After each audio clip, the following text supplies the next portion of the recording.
Hi, my name is Mike Lingle. I'm an entrepreneur. I'm based in Miami, and I work with startups. I help startups start up, really. I help entrepreneurs with their companies build the best possible businesses that they can. And I work with a lot of companies on fundraising. And I'm going to show you a strategy today that I call the reverse investor list. And the idea is, at the beginning, when you first have your pitch deck and you're first going out to talk to investors, your pitch may not be so tight. So you want a way to practice without blowing it with really important investors. So what I recommend, step one is make your best pitch deck. That's obviously super important. And then what I'm going to show you today in the reverse investor list is you go find investors you want to talk to, you make the list, you rank the list, and then you reverse it. So you're going after the least likely investors first. This gives you a chance to get into conversation with people. They will probably hate your idea and they will tear you apart, but that's what you want, because you want that feedback so that you can iterate and you can make your pitch deck better. So by the time you go after your most desirable investors, you've got a really tight pitch and you're handling their objections even before they can say them. So here's the basic sheet that I use. You just put the name of the investor, their LinkedIn URL, how much you want to work with them, how likely it is that they'll work with you, whether or not there's a conflict. They may be already invested in a directly competitive company. And then that'll give you a score, and you can use that score to do the ranking. So I've done some work with a company called Kidio, and they make a cat device to play with your cat when you're not at home. They had a successful Kickstarter. So I'll just use them as an example. But what we're going to do is we're going to find some investors in the pet space. So I'm going to go to LinkedIn, and I'm just going to type investor pet in the search box.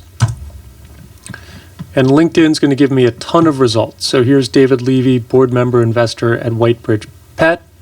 Here's a guy who's with Dog Vacay. Here's a guy at Whole Left Pet Products. So what I can do is I can check these guys out one by one. So I'm going to go into David Levy here. And I see Whitebridge Pet. It doesn't really say what Whitebridge Pet is, but Pet Supply Distributors.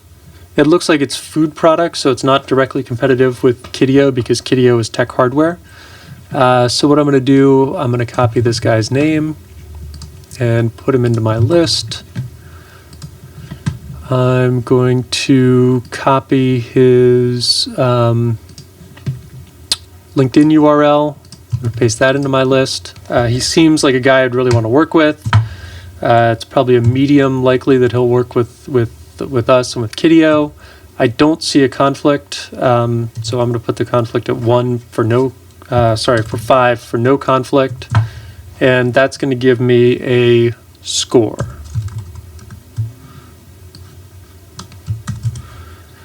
And then I'm going to go on to the next person. So I'm going to close out David Levy, and the next person in my search is Michael Jones. So I'm going to take a look at Michael Jones here.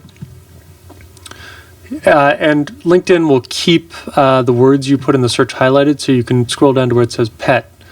So he's a board member of Dog Vacay, which again is not competitive. So I'm going to say Michael Jones. And I'm going to grab his URL. Yes, I would like to, this seems like a nice fit for Kidio. I don't know how likely it is. I don't really see a conflict. So again, it's going to give me a total score.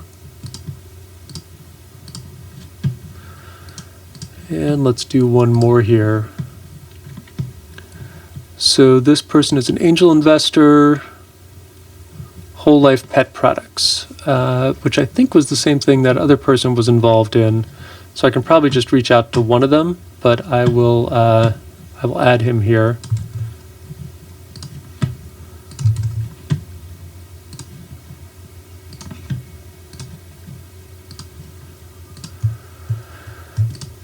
We already have someone from that company, so this guy's a little less desirable. I don't know how likely it is. I don't really see a conflict.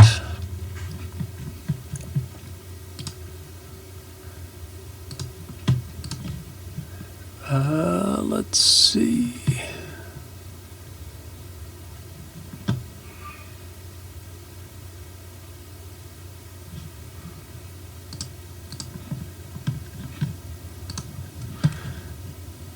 All right, so you get the basic idea. So I can go through and just decide who these people are. I'll say this guy's a little less likely just so we get a total score to change. Then I can go through and I can just rank. I can go to data and I can go to sort range. And what this is going to do is it's going to let me sort by column H, which is my total score, from A to Z. And I just hit sort. And now they're in rank order of my total score. So the first person I'm going to reach out to is Michael Jones. The second is Greg Wortman. The third is David Levy. And again, I'm going to be looking for feedback from each person in turn so that I can revise my pitch deck and make my pitch stronger. So, I'll probably blow myself up on Michael Jones, but by the time I get to David Levy, I'll have a pretty tight pitch. And the idea is you would probably have, you would obviously have more than 3 people. Preferably you would have, 20 to 50 to maybe 100 investors you're going to reach out to, especially because some of them won't even take your meeting. But again, you'll get better at convincing them to take the meeting. You'll get better in the actual meeting, and you'll have a chance to practice before you're pitching the people who are really who you really want and who are really desirable and who are more likely to say yes to you. So that's the reversed investor list strategy. I hope it helps you. Feel free to download this template that I've created, and good luck, and let me know how it goes. Thank you.